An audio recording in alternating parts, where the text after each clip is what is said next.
Dolunay çöreği tarifi. Gerekli malzemeler: yarım su bardağı yoğurt, yarım su bardağı zeytinyağı, 1 su bardağı süt, 1 tatlı kaşığı tuz, 1 yumurta akı, 1 paket kabartma tozu, 3,5-4 su bardağı un.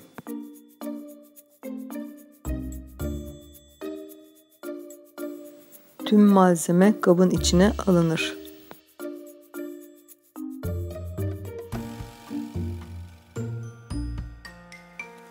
Tüm malzeme karıştırılıp yoğrulur.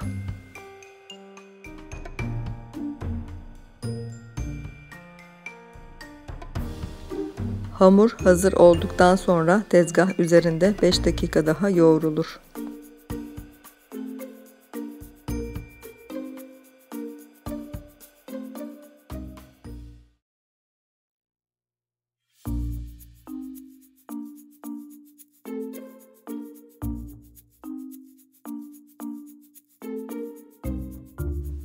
Hamur kabın büyüklüğüne göre açılır.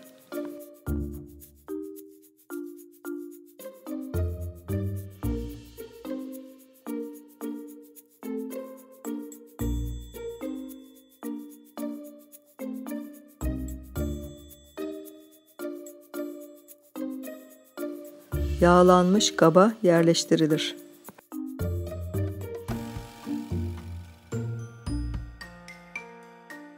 Üzerine yumurta sarısı sürülür.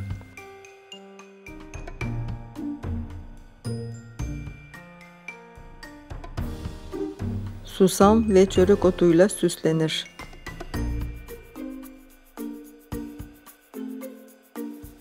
Önceden ısıtılmış 190 derece fırında üzeri kızarıncaya kadar pişirilir. Servise hazır, afiyet olsun.